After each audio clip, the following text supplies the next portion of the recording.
चलिए फिर थोड़ा आगे बढ़ते हैं। लास्ट लेक्चर में हम लोगों ने बेसिकली राउट्स लॉ के बारे में देखा कि पी ए बराबर P not A chi A, P B equals to P not B chi B, PT की वैल्यू कैसे निकालेंगे देखा, और हमने ये ग्राफ देखा। ठीक है ना। अब चलिए आइए इस ग्राफ को एक बार हम और देखते हैं। ठीक है, इस ग्राफ को आइए हम एक बार और देखते हैं, कुछ इसके कंक्लूजन्स निकालते हैं। मान लो आपने ग्राफ बनाया, लेट अस सपोज ये एक लाइन आपने ड्रॉ की वर्टिकल। ठीक है ना। लेट अस सपोज ये पॉइंट है पी मान लो, ये पॉइंट मान लो क्यू है, ये मान लो आर है, ये पॉइंट एस है। हमें प्रूव करना है P Q is equal to R S. Prove that P Q is equal to R S. कैसे प्रूव करेंगे जरा देखो तो। क्या पी क्यू, क्या पी क्यू को अगर आप देखो तो ये पीबी के बराबर है। पी क्यू क्या है, पीबी के बराबर है। सिमिलरली जो आपका पी आर है वो किसके बराबर है, पी ए के बराबर है। और जो पी एस है वो किसके बराबर है, पीटी के बराबर है। ठीक है ना। ऑल्सो आप क्या लिखते हो कि पी एस अगर ये पी टोटल है तो किसके बराबर होगा, ये होगा पी ए प्लस पीबी के बराबर। पी ए की वैल्यू कितनी है, पी आर। पीबी की वैल्यू कितनी है, पी क्यू। ठीक है ना। और जो आपका पीटी है वो किसके बराबर है, पीएस के बराबर है। और पीएस क्या है, पीएस को पीएस को क्या मैं P R plus R S लिख सकता हूं कि नहीं, देखो पीएस को I can write P R plus R S. लिख दो P R plus R S, ये हो गई पीएस की वैल्यू। और ये यहां से पी ए प्लस पीबी की वैल्यू इक्वेट करो जरा, P R plus P Q, P R से पी आर गया, क्या बचा, P Q is equal to R S. ठीक है ना। हेंस हमने प्रूव कर दिया क्या कि पी क्यू की वैल्यू क्या होगी, आर एस के बराबर होगी। ठीक है, इसमें कोई दिक्कत तो नहीं है। ठीक है, अब जरा देखते हैं आगे।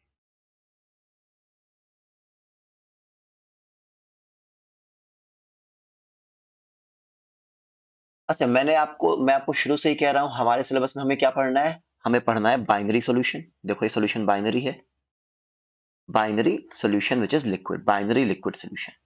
ठीक है ना। बाइनरी लिक्विड सॉल्यूशन मतलब सॉल्वेंट होगा लिक्विड। लिक्विड एंड लिक्विड के लिए हम क्या पढ़ेंगे, राउट्स लॉ। मैं रिवाइज करवा रहा हूं। सॉलिड एंड लिक्विड के लिए हम क्या पढ़ेंगे, कोलिगेटिव प्रॉपर्टीज। और गैस एंड लिक्विड के लिए हम क्या पढ़ेंगे, हेनरीज लॉ। ठीक है ना। चलो फिर अब देखो आगे क्या। अब मैं क्या करूंगा, मैं राउल्ट्स लॉ को कनेक्ट करूंगा डाल्टन्स लॉ से। डाल्टन्स लॉ क्या कहता है, as per Dalton's law of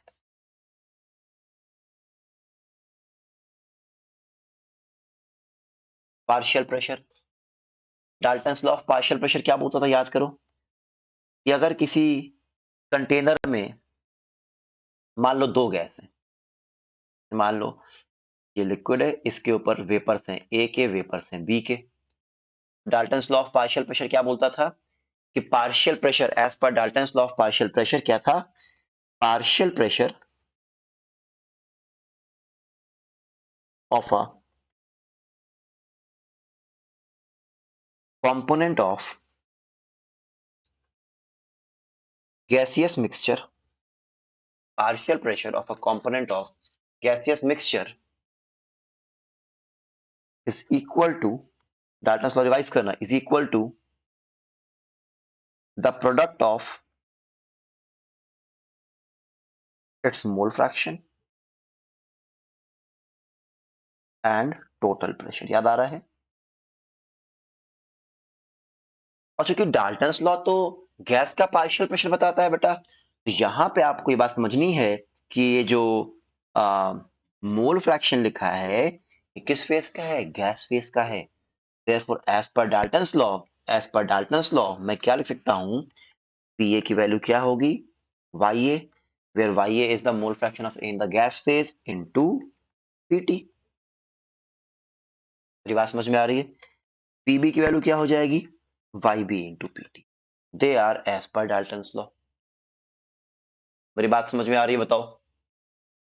अब अगर मैं क्या करूं, अब अगर मैं डाल्टन्स लॉ और राउल्ट्स लॉ को कंबाइन करूं, of course Ya plus Yb क्या होगा, 1 होगा।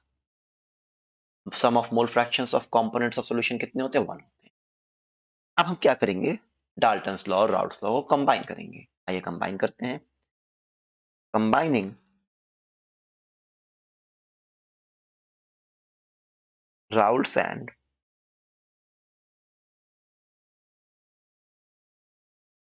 Dalton's law.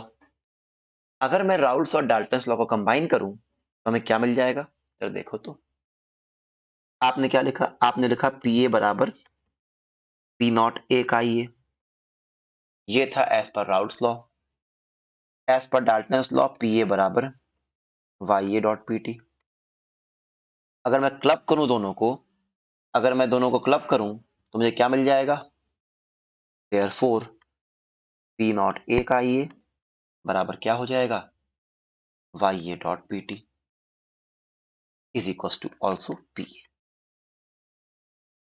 यहां से मुझे क्या मिल जाएगा कि का ये is equal to what, Ya Pt upon P not A. Similarly Pb is equal to P not B का Ib, ये है as per Dalton's law. As पर राउट सॉरी ये है as per Raoult's law, Pb बराबर P नॉट B का Ib। And as per Raoult's law, as per Dalton's law, I am sorry, Pb is equal to Yb dot Pt। जब इनको club करो तो P not B का Ib Raoult's law is equal to Yb Pt Dalton's law. Therefore of course ये Pb के बराबर है, therefore Ib की वैल्यू क्या हो जाएगी, Yb Pt upon P not P। क्या ये बात समझ में आ रही है मेरी? इसमें तो कोई दिक्कत नहीं है, बोलो ठीक है ना।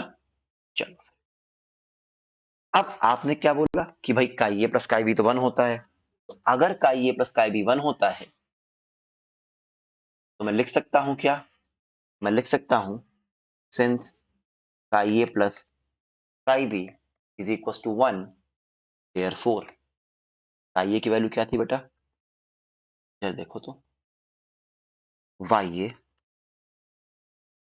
Pt अपॉन P नॉट ए।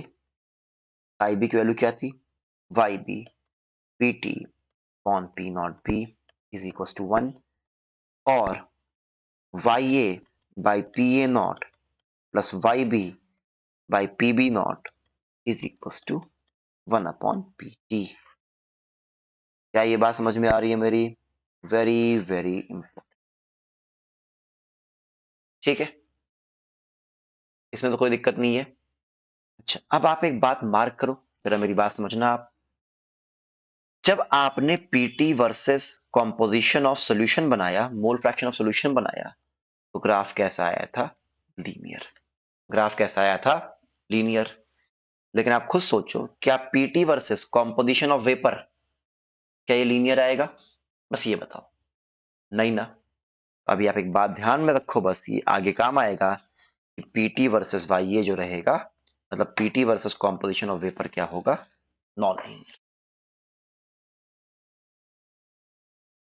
इसमें कोई दिक्कत तो नहीं है, बताओ।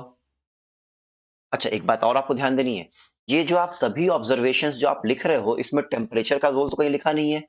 इसका मतलब इन सभी ऑब्जर्वेशंस के दौरान टेम्परेचर क्या है, कांस्टेंट है। You are doing this all the experiments at constant temperature.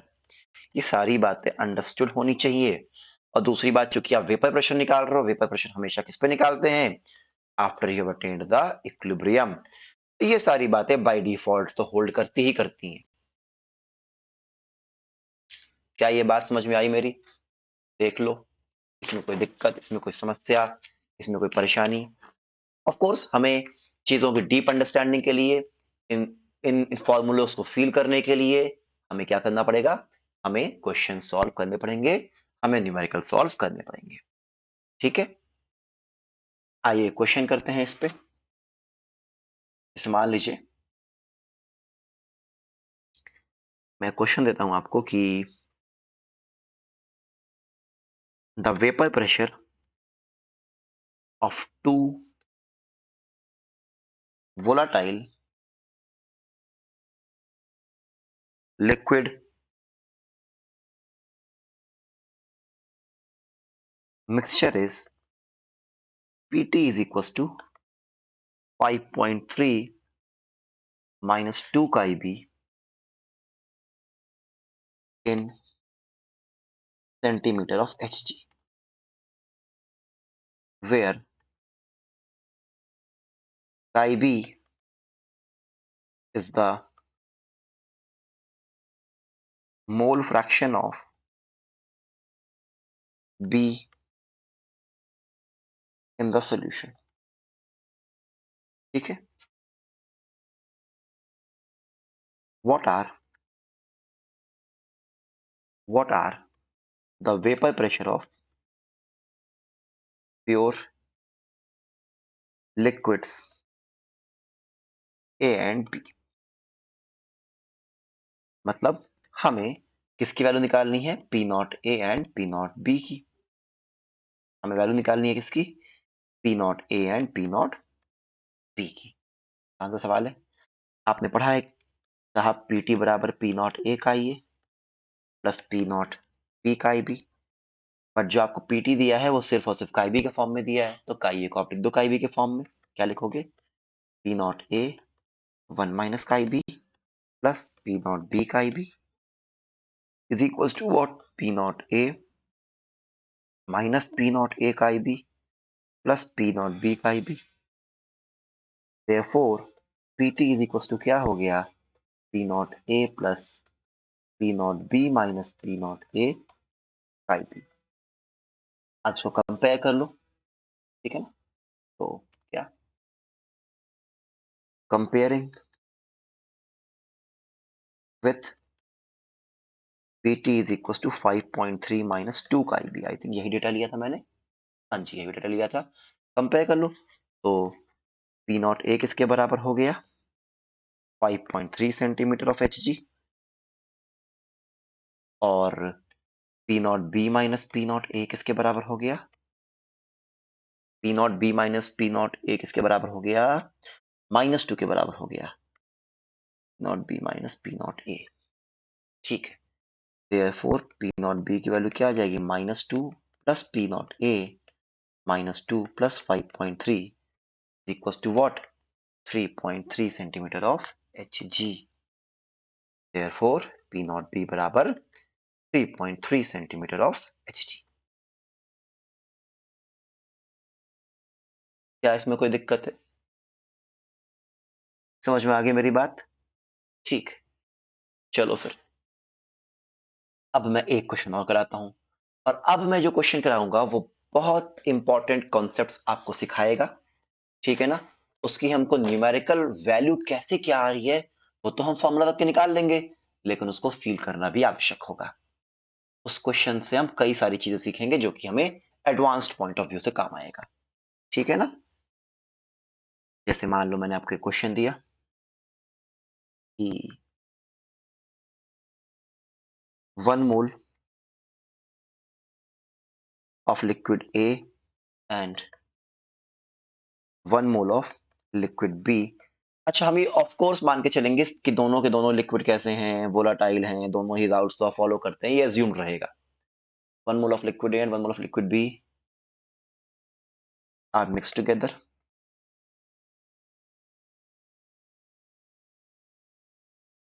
given that P not A बराबर 20 mm of Hg। mm मान लो, सेंटीमीटर मान लो, कुछ भी मानो, कोई दिक्कत वाली बात नहीं है। और P नॉट B मान लो क्या है? 10 सेंटीमीटर ऑफ Hg है। ठीक है ना? देन फाइंड क्या? का ए, का बी, मतलब mole fraction of A and be in the liquid YA, YB and PT। क्या होगा सॉल्यूशन? बड़ा आसानी से आप कर दोगे। का ये बराबर क्या हो जाएगा? Number of moles of A in the solution upon number of moles of A plus B, 1 upon 1 plus 1, 1/2। Similarly का भी कितना आ जाएगा? 1/2। मेरी बात समझ में आ रही है? बताइए। PT क्या हो जाएगा? PT हो जाएगा P नॉट ए का ये प्लस P नॉट बी का B, 20 into 1/2 plus 10 into, data थोड़ा चेंज करो, 1 और 3 ले लो, 1 और 3 मान लो है, 1 मोल ऑफ ए मान लो एंड 3 मोल ऑफ बी मान लो। तो मोल फ्रैक्शन ऑफ ए कितना हो जाएगा बेटा? सही कर लेते हैं इसको। हाँ, 1 अपॉन 1 प्लस 3, 1/4। तो मोल फ्रैक्शन ऑफ बी कितना रह जाएगा बताओ? 3/4, 1 माइनस 1/4। ठीक है ना? खैर, तो 12, 20 into 1/4 plus 10 into 3/4 which comes to be 50/4 या 12.5 सेंटीमीटर ऑफ Hg। कोई दिक्कत नहीं है, आप वैल्यू भर रहे हो, आंसर ला रहे हो, कोई बड़ी बात नहीं है। एंड सिमिलरली मान लो मुझे क्या निकालना है? YA and YB। अब ऐसे करो, जैसे YA YB निकालने के दो तरीके हैं। एक तरीका तो ये है कि आप लिखते हो YA upon P not A plus YB upon P not B is equal to 1/PT। ध्यान दो, अगर आपको कॉम्पोजिशन ऑफ सॉल्यूशन दिया है, मतलब काई काई भी दिया है, उसको कोरिलेट करना है पीटी से, तो ये वाला फॉर्मूला यूज करो। लेकिन अगर आपको कॉम्पोजिशन ऑफ वेपर को रिलेट करना है पीटी से, तो ये वाला फॉर्मूला यूज करो। ये बात समझ में आ रही है? तो एक तरीका तो ये आप ये यूज करो वाई वाई भी निकालने के लिए। जैसे वाई को आप रहने दो वाई, पी ए नॉट पता है मुझे कितना था, पी ए नॉट मैं लिख ही देता हूँ। पी ए नॉट था 20, वाई बी को लिख दो 1 minus Y A, P B not कितना था 10, और पी टी कितना हो गया 1/12.5। एक तरीका तो ये है, इसको सॉल्व कर लो। हालांकि इस तरह की वैल्यूज को सॉल्व करना थोड़ा डिफिकल्ट हो जाता है। एक तरीका और है जो कि आसान है। आप क्या लिखते हो बेटा? आपने लिखा था पी ए बराबर, याद करो, as per Raoult's law P not A का ये and as per Dalton's law Y A P T. Therefore Y A बराबर क्या हो जाएगा? पी नॉट ए का ये by P T. Similarly Y B कितना हो जाएगा? P B chi B by P T. क्या करो, इनका रेशियो ले लो। पिछला तरीका भी सही है, ये भी सही है। आसान तरीका देखो, पीटी से पीटी गया, तो Y A by Y B क्या हो जाएगा बेटा? पी नॉट ए का ये अपॉन पी नॉट बी का बी। पी नॉट ए कितना था 20, का ये कितना था 1/4, पी नॉट बी था 10, का बी था 3/4, 4 से 4 गया, क्या आ गया ये 2/3। तो Y A by Y B कितना आया 2/3, देयरफॉर वाई ए कितना हो जाएगा 2/5 एंड वाई बी कितना हो जाएगा 3/5। जैसे आप पढ़ते हो ना कि अगर P बाई क्यू अगर M बाई N है, P कितना होता है M upon M plus N, और Q कितना होता है N upon M plus N। तो ये आपने chi A chi B Y A Y B इन सभी की वैल्यूज निकाल दी। ठीक है, देखो अब ठीक है, वैल्यू भर रहे हो, आंसर निकाल रहे हो, लेकिन हमें इसमें और भी कई सारी चीजें समझनी है। अगर आप एडवांस के लिए प्रिपेयर कर रहे हो तो इनको मैं आपको डेटा को फिल कराऊंगा, समझाने की कोशिश करूंगा। जैसे मैं एक चीज अभी समझाता हूं आपको। जैसे आपने क्या लिखा? आपने लिखा कि P T is equal to P not A का ये प्लस पी नॉट बी का बी। अब जरा समझना मेरी बात।